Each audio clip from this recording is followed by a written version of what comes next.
Good morning everyone, this is Abhishek and today in this video we are going to study about properties of materials. What properties of materials?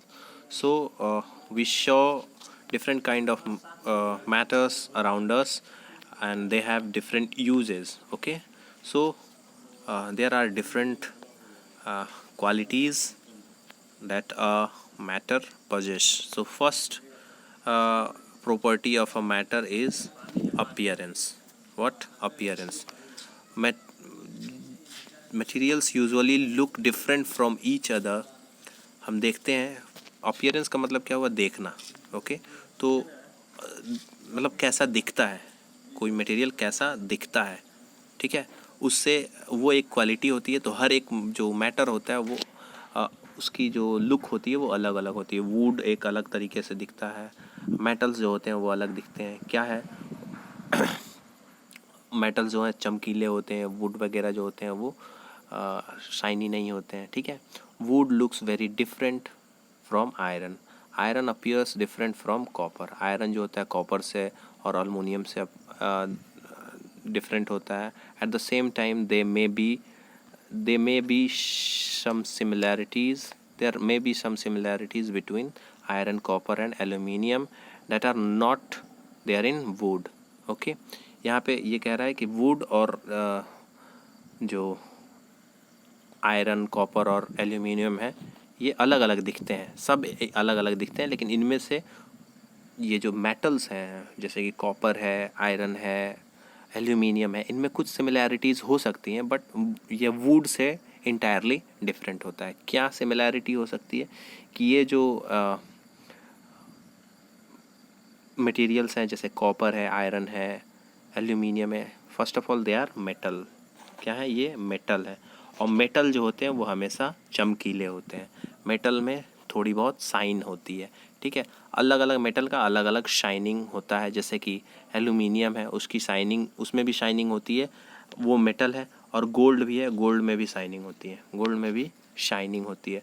तो gold इतना ज़्यादा चमकीला होता है, इतना shine करता है कि इसका यूज हम किस में करते हैं? जेम बनाने में करते हैं. जेम का मतलब ज्वेलरी बनाने में करते हैं, ऑर्नामेंट्स बनाने में करते हैं. सिल्वर है, सिल्वर का यूज हम ऑर्नामेंट्स बनाने में करते हैं.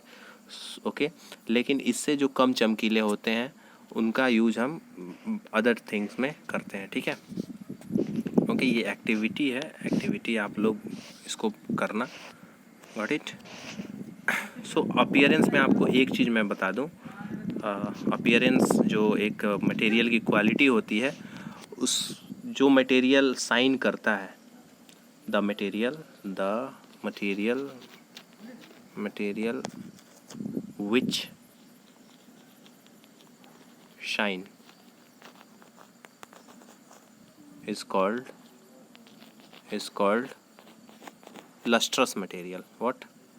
Lustrous material.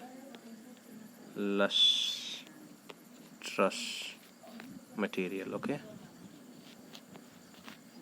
वो कैसा मटेरियल कहलाता है? लस्ट्रस मटेरियल कहलाता है.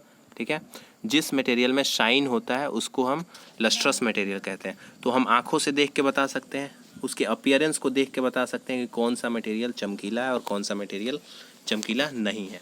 ठीक है, तो शाइन, जिस मटेरियल में शाइनिंग होती है उसको हम लस्ट्रस मटेरियल कहते हैं. और उस शाइन को क्या कहते हैं? लस्टर कहते हैं. Shine of the material, shine of the object या मटेरियल जो भी कह लो, object is called what? Is called lustre. What? Lustre.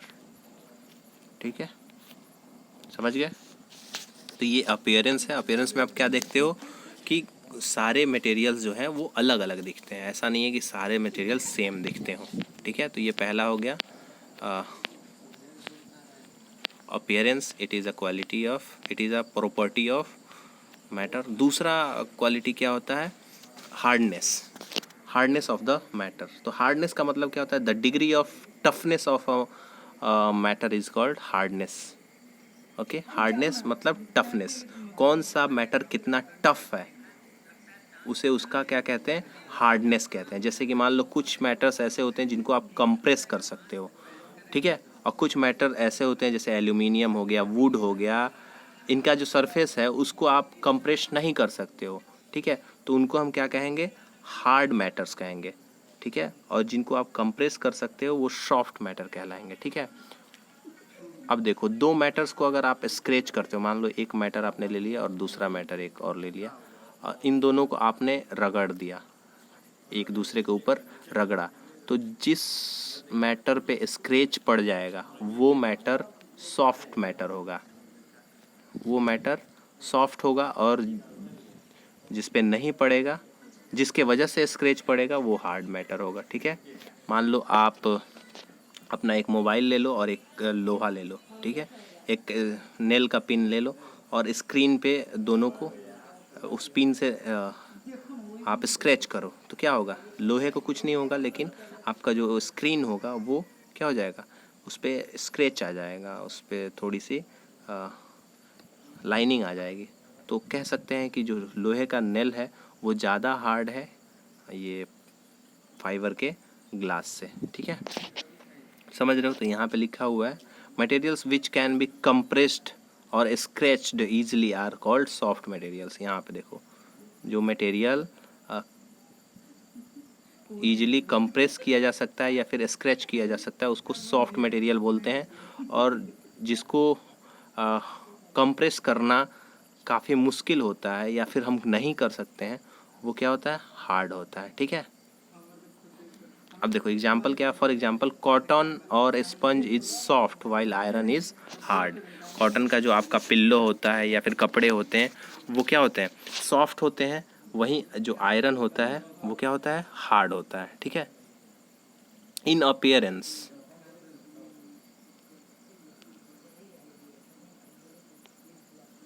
In appearance क्या होता है, materials can have different properties like luster, hardness, be rough or smooth. Can you think of other properties that describes the appearance of a material? appearance में कौन कौन सी चीज़ों को आप देख सकते हो, तो आप उसके लस्टर मतलब उसमें कितना शाइन है वो देख सकते हो, हार्डनेस का भी पता लगा सकते हो, अगर आप देख के बताना चाहो तो लोहे को देख के आप इजीली बता सकते हो कि यह हार्ड मटेरियल है, वहीं कॉटन के पिल्लो को देख के बता सकते हो कि ये एक सॉफ्ट मटेरियल है, ठीक है। तो बहुत सारी प्रॉपर्टीज़ है जो आप अपीयरेंस से पता कर सकते हो, देखने से बस पता कर सकते हो, जैसे कि वो रफ़ है या स्मूथ है। आप किसी भी मटेरियल को देख के ये भी बता सकते हो कि वो रफ़ है या स्मूथ है, ठीक है। हालांकि इसको छू के बताना काफ़ी अच्छा रहेगा, उसके स्मूथनेस को अगर बताना है तो, ठीक है।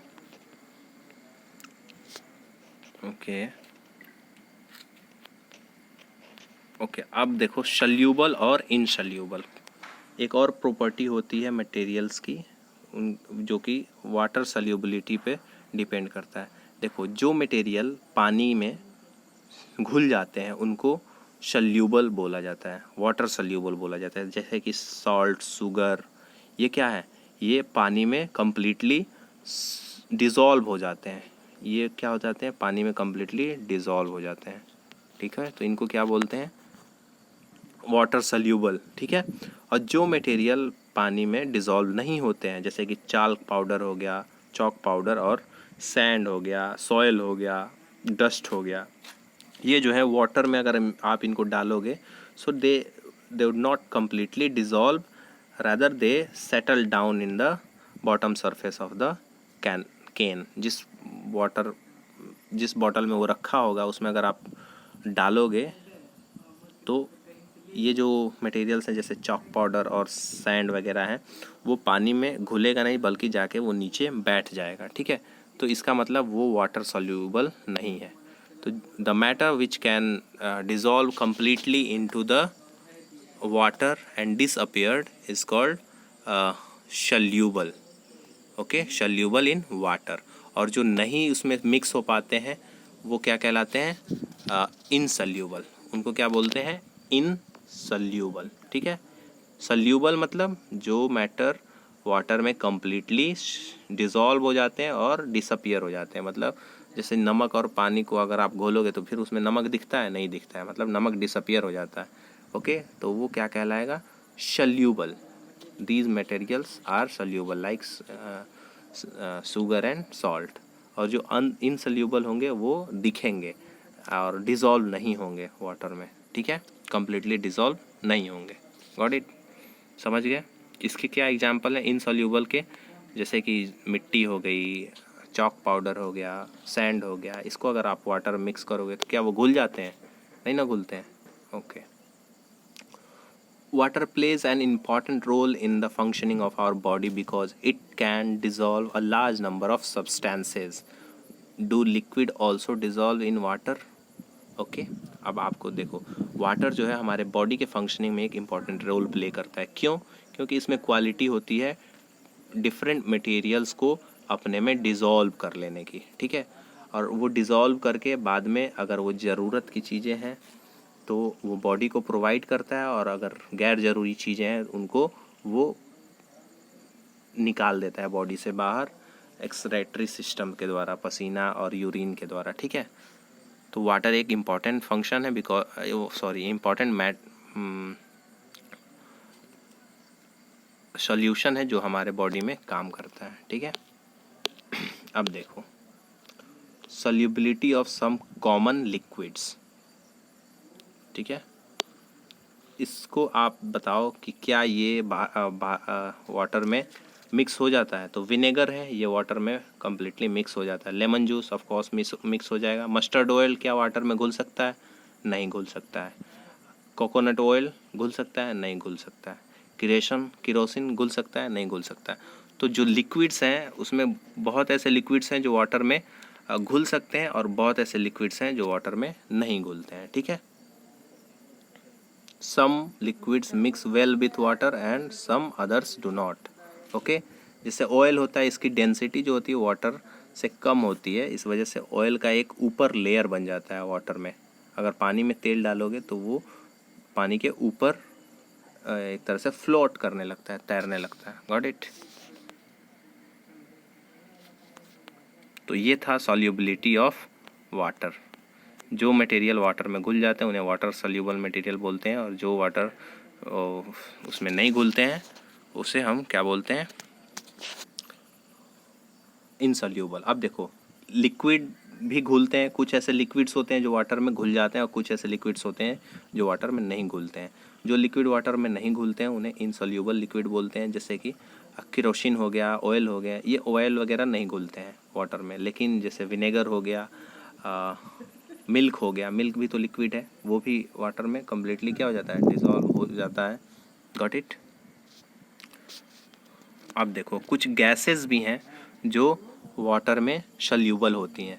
सम gases are soluble in water whereas others not. कुछ गैसेस वाटर में घुल जाती हैं, कम्प्लीटली डिज़ोल्व हो जाती हैं, और कुछ जो होती हैं वो नहीं डिज़ोल्व होते हैं।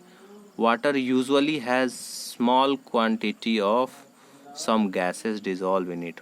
वाटर में जनरली कुछ गैसेस होती हैं जो डिज़ोल्व हो जाती हैं, कुछ क्वांटिटीज़ में, छोटी मतलब बहुत ही कम मात्रा में कुछ गैसेज ऐसी होती हैं जो वाटर में डिज़ोल्व हो जाती हैं। जैसे कि example, oxygen gas dissolve in water is very important for survival of animals and plants that live in water. देखो, जैसे कि एग्जांपल के लिए हमने क्या पढ़ा कि वाटर में कुछ गैसेज होती हैं जो बहुत ही कम मात्रा में वाटर में घुल सकती हैं, ठीक है।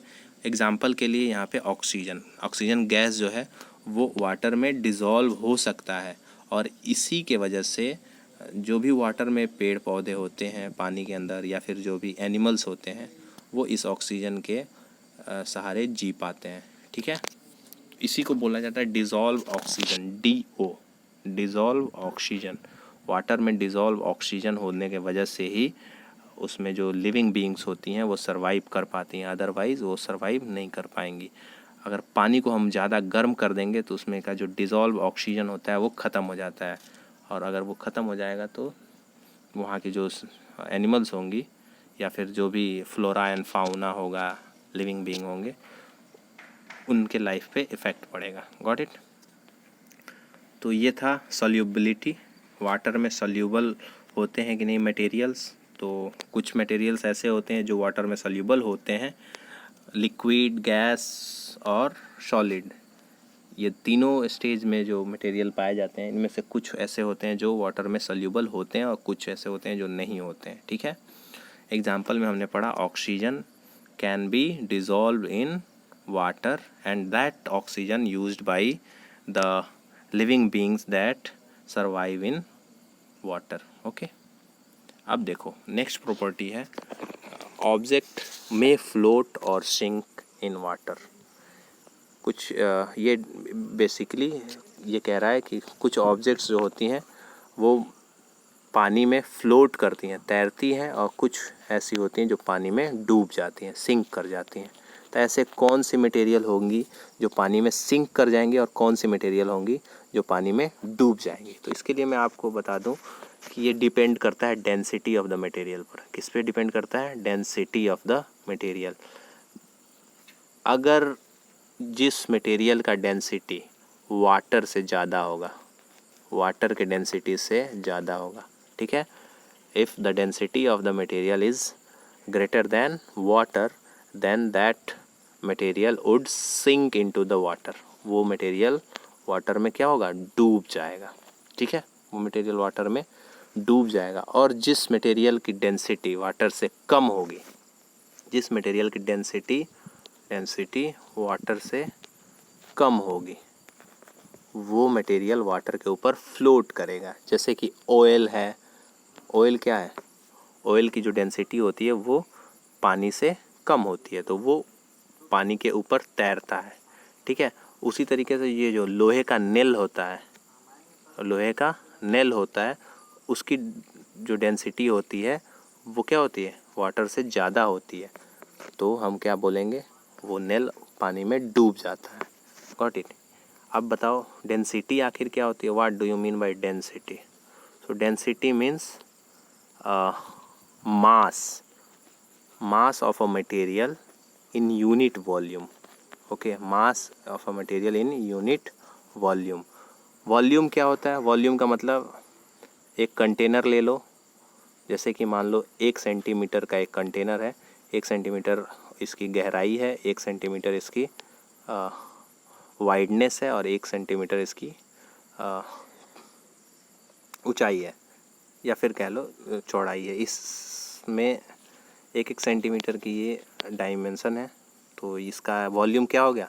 1:1:1, 1 सेंटीमीटर क्यूब, ठीक है। तो 1 सेंटीमीटर क्यूब के एक बर्तन में अगर आप पानी डालते हो तो उस पानी का वेट जितना होगा, ठीक है, वो क्या कहलाएगा? उसका डेंसिटी कहलाएगा, ठीक है। तो अगर हम आपसे कहें 1 सेंटीमीटर क्यूब के वॉल्यूम में वाटर अगर हम डालते हैं तो वो कितना होता है? उसका वॉल्यूम कितना होता है? 1 ग्राम होता है, 1 ग्राम, ठीक है। तो हम कह सकते हैं वाटर की डेंसिटी कितनी होती है? तो वाटर की डेंसिटी होती है 1 ग्राम पर cm क्यूब, ठीक है। अब इसी में अगर इतने ही डायमेंशन में 1 सेंटीमीटर के कंटेनर में आप आयरन डालोगे, आयरन रखोगे, तो उसका मास कितना होगा? उसका मास होगा 7 ग्राम। उसका मास कितना होगा? 7 ग्राम। तो हम कह सकते हैं कि डेंसिटी ऑफ आयरन कितना होता है? आयरन की डेंसिटी कितनी होगी? तो 7 ग्राम पर cm क्यूब। तो इस वजह से आयरन क्या होता है? पानी में सिंक कर जाता है, ठीक है। तो जिस मटेरियल का डेंसिटी ज़्यादा, वो मटेरियल पानी में क्या हो जाएगा? सिंक कर जाएगा। Got it? तो जो पानी में सिंक कर जाते हैं, इसका मतलब वो देखो यहाँ पे इस पिक्चर में ये जो लोहे के सिक्के हैं, स्टील के या फिर की है, वो डूब गया है, लेकिन जो पत्ते हैं, फ्रूट्स हैं, वुड है, वो क्या है? उनकी डेंसिटी पानी से कम है, तो वो तैर रहे हैं। Got it? समझ रहे हो? ओके, समझ गया आई थिंक। अब देखो ट्रांसपेरेंसी, ये भी एक मटेरियल की खासियत होती है, ये भी एक प्रॉपर्टी होती है। जिस मटेरियल से लाइट आर पार हो जाए उसको ट्रांसपेरेंट मटेरियल बोलते हैं। उसको क्या बोलते हैं? ट्रांसपेरेंट मटेरियल बोलते हैं। और जिस मटेरियल से लाइट जो है कम्प्लीटली पास ना हो पाए उसको बोलते हैं नॉन ट्रांसपेरेंट। ओके, समझ रहे हो, ट्रांसपेरेंट और नॉन ट्रांसपेरेंट। तो इसमें आपको 3 चीज़ें पढ़नी है। ट्रांसलूसेंट, पहला है translucent, the material through which object can be seen but not clearly are known as translucent. ऐसा मटेरियल जिससे अगर आप देखोगे तो सामने वाली चीज़ दिखेगी लेकिन कम्प्लीटली नहीं दिखेगी। इसका मतलब लाइट उससे कम्प्लीटली पास नहीं होता है, उसे ट्रांसलूसेंट बोलते हैं। जैसे कि इसका क्या एग्जांपल हो सकता है, ट्रांसलूसेंट मटेरियल का क्या एग्जांपल हो सकता है। आप जो आंख बंद करते हो और अगर लाइट जलते रहता है आपके कमरे में, तो आपको पता चल जाता है कि हाँ लाइट जल रहा है। इसका मतलब जो आपके आँख का जो पलक होता है वो एक ट्रांसलूसेंट मटेरियल है, वो एक ट्रांसलूसेंट ऑब्जेक्ट है। इन द सेम वे जो आप किसी पेज को क्या करो, ऑयल में भिंगा दो और उसके बाद से उससे लाइट क्रॉस कराओगे तो कम्प्लीटली लाइट उससे क्रॉस नहीं कर पाएगी। ठीक है, तो क्या होगा, उसे क्या कहोगे,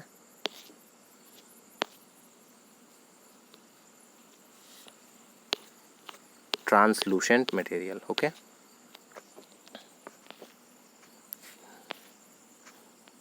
और ट्रांसपेरेंट मटेरियल कौन कहलाते हैं, जिससे आप आर पार चीज़ों को देख सकते हो।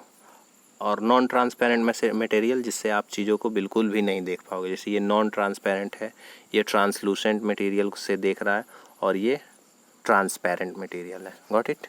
तो ये थे प्रॉपर्टीज़ ऑफ मटेरियल्स। ठीक है, और ये समरी है और ये एक्सरसाइज क्वेश्चन है, आपको ये एक्सरसाइज क्वेश्चन करने हैं। ये आपका होमवर्क है। थैंक यू वेरी मच इस वीडियो में बने रहने के लिए। Have a nice day.